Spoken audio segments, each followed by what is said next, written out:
Hey y'all, Jason Bergeron from the D2 here again with more special coverage of the Total Chaos event that took place in Sofia last week. Up next is an interview that I did with the writer and architecture visualizer Lidija Grozdanic. Her work has appeared on Architizer, Archipreneur, and Inhabitat, among others, and she's recently joined the team at Case 3D in Novi Sad. So enjoy the interview and make sure to subscribe to keep up to date with the latest videos. Hi everyone, today we're here again at Total Chaos and I'm going to be talking to Lidija. Your last name is Grozdanic? Close enough, Grozdanic. Grozdanic, okay, so Lidija Grozdanic, we're happy to have her today. She was talking earlier and so let's get started with her. So Lidija, I think the first time I contacted you, actually you were writing for Architizer. You'd written an article about visualization, and I contacted you about, maybe writing something about the D2 conference. And you did, and I appreciate that. I just wanted to say thank you first about that. You're welcome. So maybe you can tell us a little bit about where you're from and maybe where you studied and something like that, some of your background. Well, I studied in Belgrade. I studied architecture and I graduated.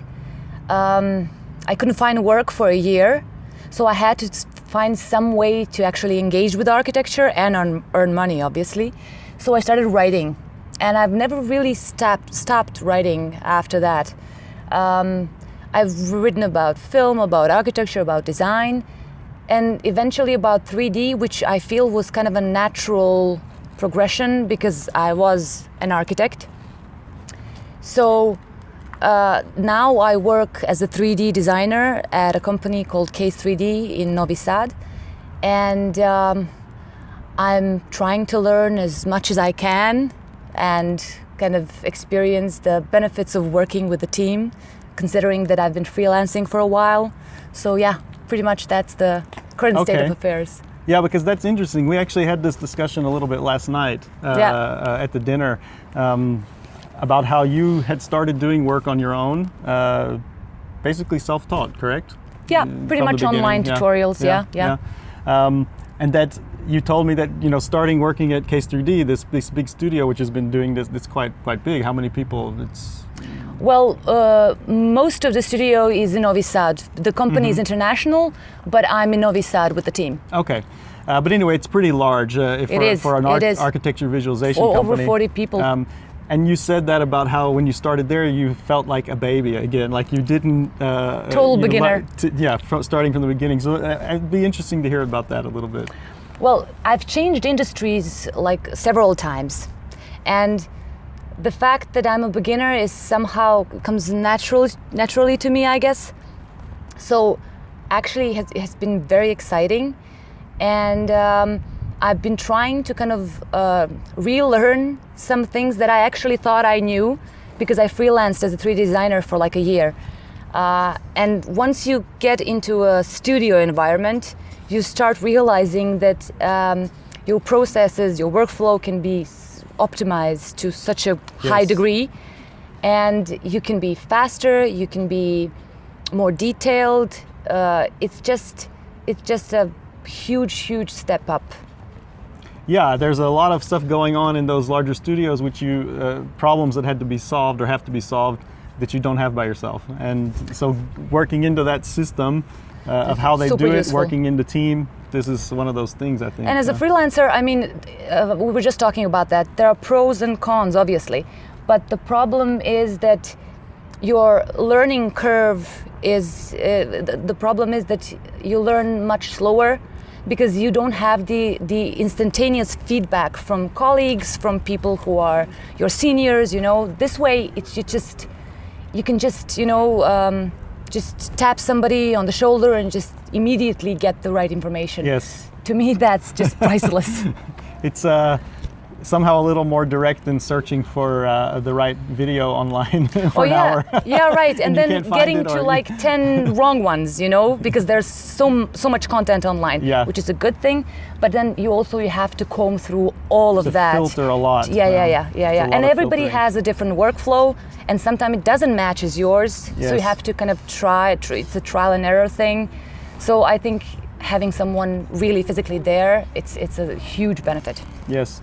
Another thing you said today was that you showed an image, the first image you had done, which I don't know how long ago was that you did this first image. A year and a half ago. Okay, or, it's really not so long. And it's amazing that you're going, sorry, just a little bit on the side, but it's amazing to me that you start doing this a year and a half ago and you're working with Case 3D now. That's quite fast, I feel like, in a bit. Did you have some background before that would help you get into that, or did you really start with 3D as kind of having not done it at all? I watched a lot of tutorials in Berlin. I was working for a company and they were actually kind of exploring 3D a little bit because they wanted also to do some advertising.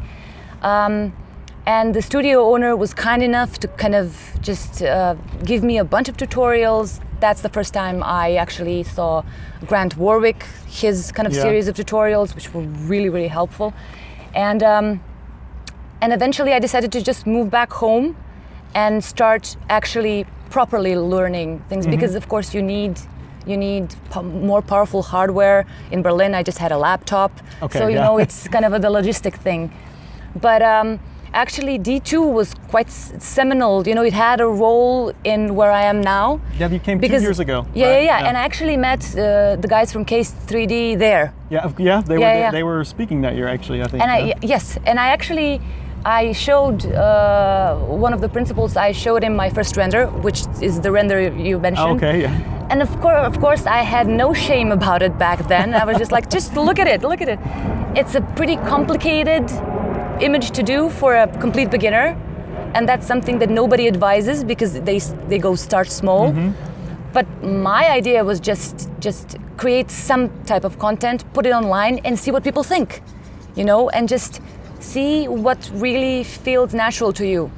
Is it the composition? Is it the lighting? Because as a beginner, you don't know what your strengths are, you know? Is it absolutely. materials? So yeah, it turned out really good. Yeah, it actually, the image is quite good as well. No, but the image itself is actually quite good, I thought, for being the first image. I know you probably did some other things before that. Look, it took a long while, you know, for the image. Like someone like more experienced would have done it in like a couple of days or a day.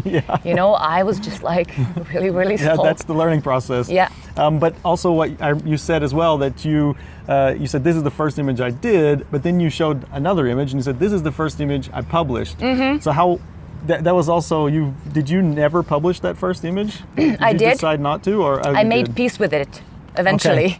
Okay. But the first image I published was the Christmas kind of scene, a very small scene with the chair. It was just a matter of circumstances. It was Christmas time, and of course most 3D artists do like a Christmas theme thing. So it was pretty much just convenience. But I did publish all of that work, which are all personal projects. I did work for some clients, but that's confidential, so you can't really share it.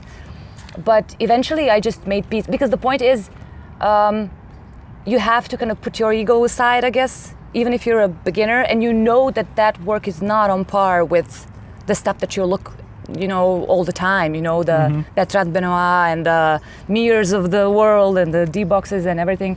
So you just have to get over yourself and just put it online, see what people think, and hope to get some genuine, you know, comments, you know, and constructive criticism, which can be hard on the ego, but I have to, you know, you have to go through that. But that's exactly, and that's what everyone says who's done this kind of thing, where they did, you know, started publishing things a lot. They said you have to. That's the only way you can get. It's not only about getting the comments, but also that you have decided that you will put it there. That anyone can see it, because it puts a little more pressure on yourself as well. That it should be to your standard that you want to put out. And also, that's the moment when you can call yourself, okay, I'm a 3D artist. You know, just do it. You know, call it by its right name, and just start working. You know, it's that simple, actually. Yes, yeah. Another thing is, because of your background writing, you said you've written a lot of articles for different publications. I felt today when I watched your talk, it was a little more academic and thoughtful than talks I usually see about the topic.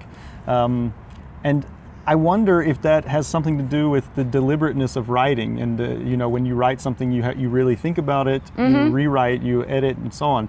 Do you have any thoughts about that? Well, I guess I'm sure that the way I present things, flawed as it is, it's very heavily influenced by writing, because in writing you have to think about the structure like up front.